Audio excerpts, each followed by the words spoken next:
Hi all, welcome to a new video on the Integration Hub. I'll be discussing on setting up the Microsoft Azure AD Spoke today. To start with, you need to have a free account registered with the Azure login. You can also watch my previous videos on setting up the SSO with Azure and also the Integration Hub for the ADFS.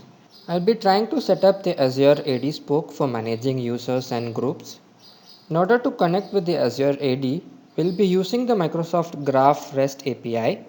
We'll also need to set up an OAuth connection for ServiceNow in the AD to connect with the API. The first thing to do is to set up a OAuth profile for ServiceNow in the AD. For this, I'll go to my Azure portal. I'll select Active Directory. Within Active Directory menu, I'll be navigating to the app registrations here.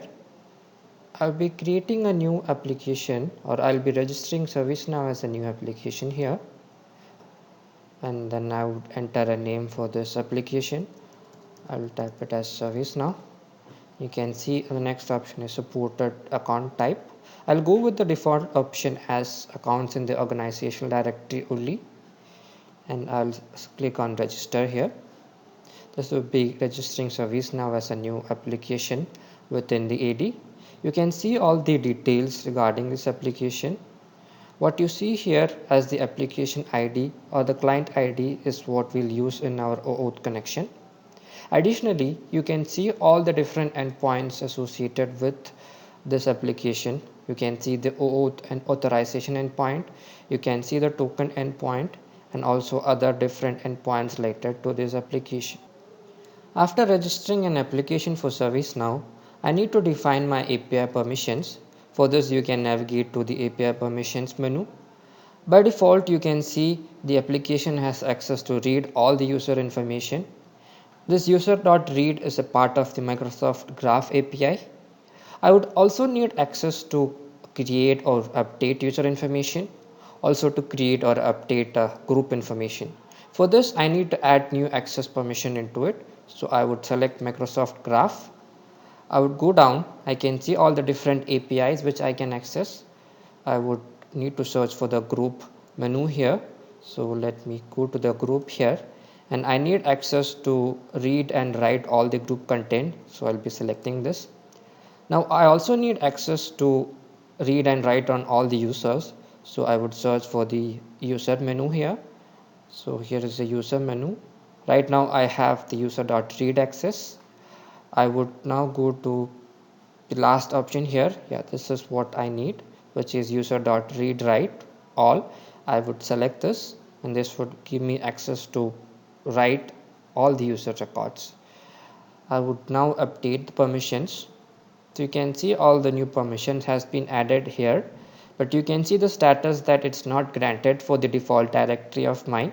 For this, I need to check the specific option here to grant admin consent for default directory. I need to select yes for this consent message, and all these access would be granted to my application. The next thing to do is to set up my authentication. For this, I would go to the authentication menu. Here I need to configure my platform details. So I would click on add a platform here. I need to select my application with ServiceNow as a web application. I need to enter the redirect URI for ServiceNow OAuth, which is mandatory. The redirect URL for ServiceNow OAuth is your instance name. I would add my instance name here, and then OAuth underscore redirect dot to. This is mandatory to be added. The next thing required to be added is the implicit grant. I'd be using access tokens for connecting with the API. So I would select access tokens, and then I would click on configure. This would be configuring my authentication details in Azure. To access the OAuth tokens, I would need to set up this connection within ServiceNow. I would need to create a new OAuth provider in ServiceNow. For this, I would go to my ServiceNow instance here, be going to the flow designer where I have activated the Microsoft Azure AD Spoke. I would go to the connections list. You will be able to see a new connection for the Azure AD here if you have activated the specific spoke. I would click on view details here. which would take me to this page where I can configure this connection. I'll now click on configure here. It would load up a new page where I can configure the OAuth provider here.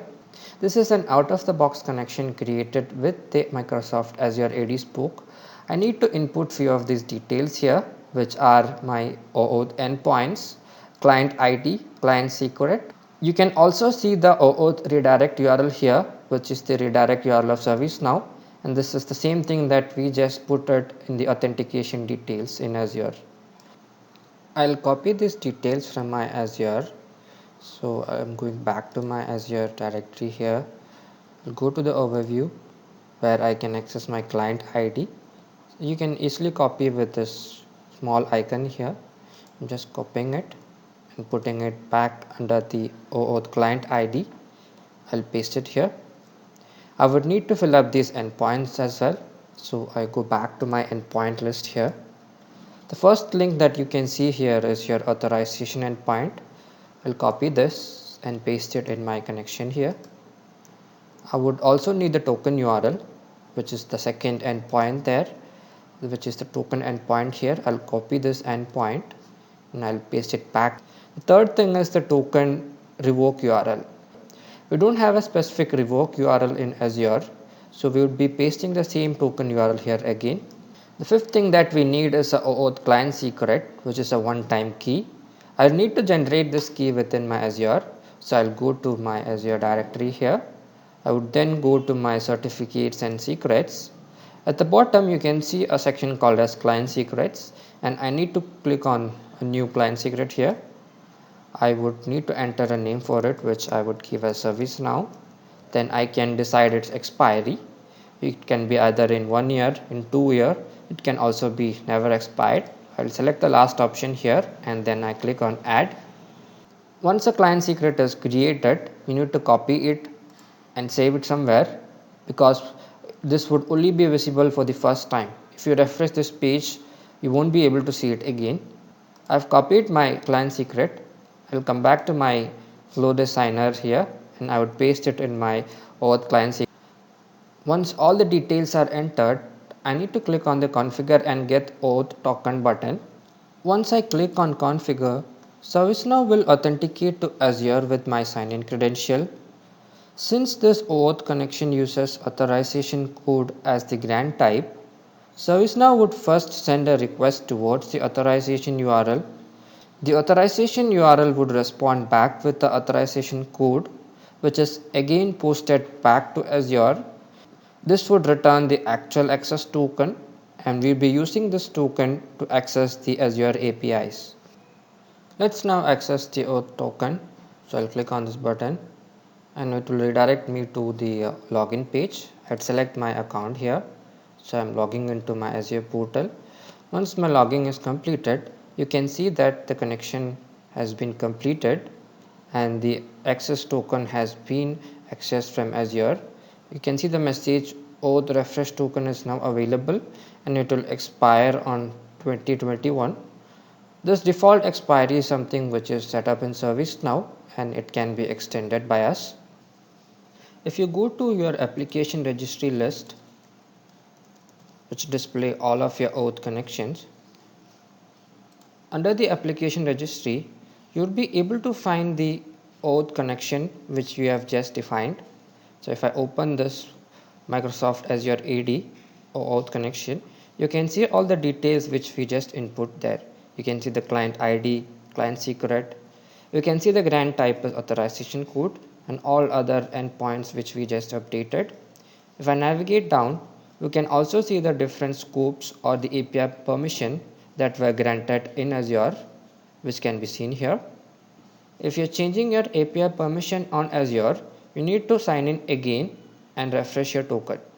Another entry is also added under the connection list for your connection and credential aliases, which links your connection with this application registry. So if I go to your connection and credential alias, you can see the out-of-the-box Azure AD connection here. If I open this, this is something which is created out of the box. After your configuration, you will be able to see a new connection listed here, and you can see the credential or the auth token which is linked to this. If I open this, you can see the connection URL or your API, which is the Microsoft Graph API URL. You can also see the credential, which is our auth token, which is linked to this specific connection. This connection is used in your Flow Designer to connect with Microsoft Azure AD. Using this token, we'll now try to create a user in AD. We'll also try to add that user to a specific group. So I'm going to my Flow Designer here. I would create a new flow for this. So I click on new and flow. I would name the flow as create user. I would select it to be run as system user, and then I would submit this. It will be creating a new flow for me. I'll trigger this flow from my service catalog. So I would select and add the trigger as service catalog and click on done here. My first action here would be to access my variables from my catalog item. So I would need to get all my variables here. So I'd be using the action get catalog variables. Here I need to select my requested item, which I can drag from this pill and add it here. Would need to select my catalog item here, which is named as create user. I've already created this catalog item. It has 3 different variables which are mandatory input to the AD spoke. So I would select all the 3 and add it to my flow and then click on done. The next action that I would select is the Microsoft Azure AD spoke action, which is to create a user. So I would come here, go to Microsoft Azure AD here, and I would select create user action. So I'll select this. This specific action, it uses the Microsoft Graph API for create user, and it has few specific input which is required, and it's defined in the Microsoft documentation for this API.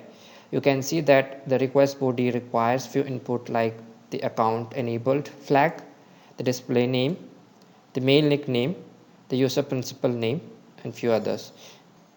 Let's now map these fields in a flow. So coming back to my flow, I need to select the inputs, which is I need to enable this account in AD. I need to map my display name, which I can access from my catalog variable here. I need to enter my user login ID, which should be my user ID in Azure. I also need an attribute which is called as the email alias, which is also mapped with the catalog item.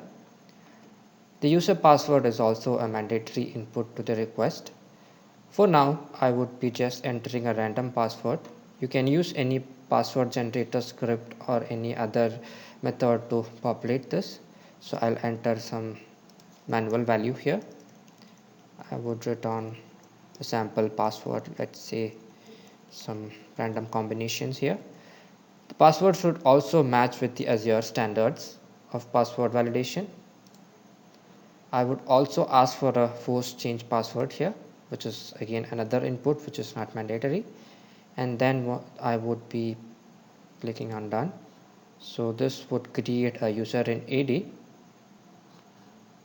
You can see that this specific action returns 3 different variables here. One is a status, whether it's a success or failure. If it's a failure, it would have an error message.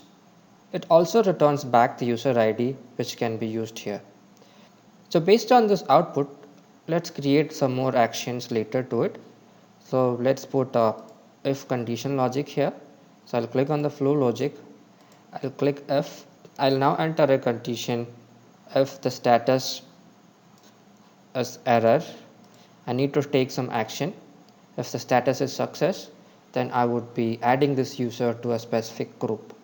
So let's say if the status is an error, then I need to do something here, or else I would add this user to a specific group. So for the else condition, I'd be adding this user to a specific group. For this, I would select an action from the AD spoke. I would go to the Microsoft Azure AD spoke, and I would add this user to a specific group. For this, I would use this spoke to add user to group. It has two different input. One is your group ID, which I need to access from my Azure. The second thing is my user ID, which I can access from my create user action here. I will drag this and add this as my user ID. I need a group ID. For now, I would keep a hard-coded ID. I'll go to my groups list in Azure here.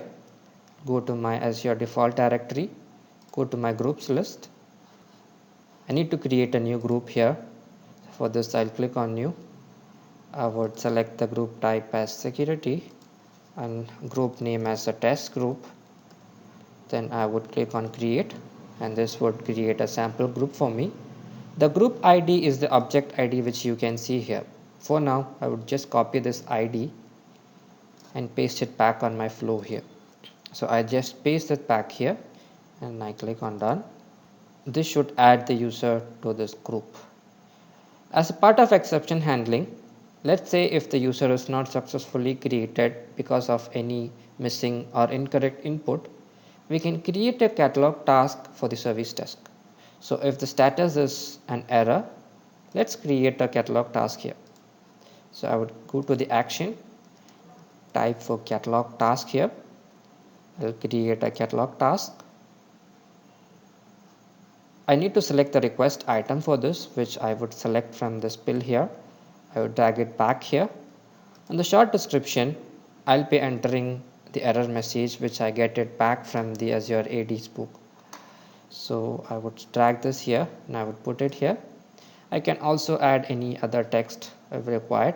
So I would add text like error and creating user, and this is my error message.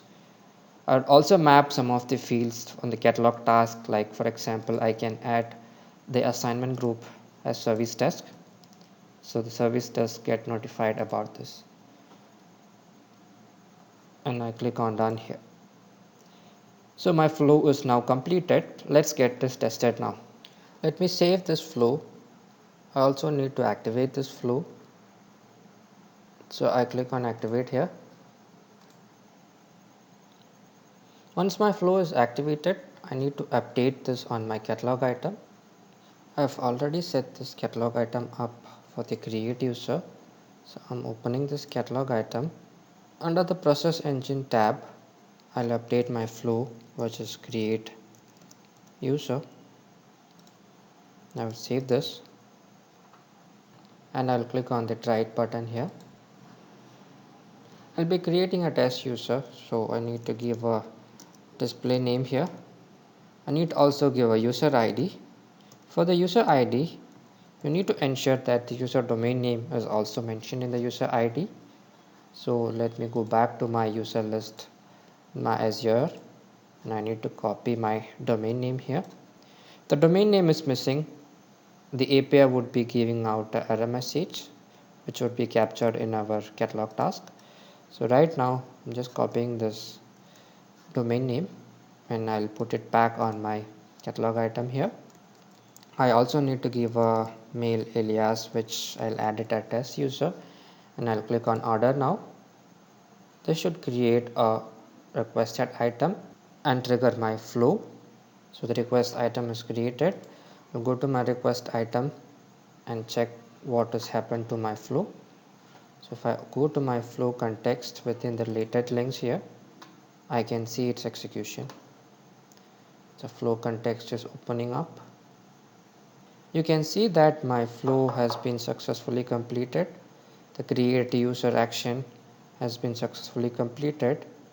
You can also see that we have status as success here, and also the user ID is returned from AD. If I go to my add user to group, you can see that this is also a success. If I go back to my AD here, and if I try to refresh my user list here, we should be able to see a new user listed here. Let me try to refresh it here. So when I've refreshed my user list here, you can see a new user is listed, which is test user, and this is matching with my ID, which I've entered in my catalog item. If I open this user and if I go to the groups of this user, you can see that this user is a member of the test group. So our catalog item and its related flow has successfully worked using the integration hub. One last thing that I would like to discuss is about managing token expiry. Initially, when we set up token in Azure, we had set it to never expire. We can also do the same in ServiceNow. For this, you need to come to your instance, go to manage tokens. You'll be able to locate your auth credential for the Azure AD. Open it. I can update the expired state here to extend the token life to any period that is required. With this, I've covered most of the points in setting up Integration Hub for the Azure AD. Thank you all for watching.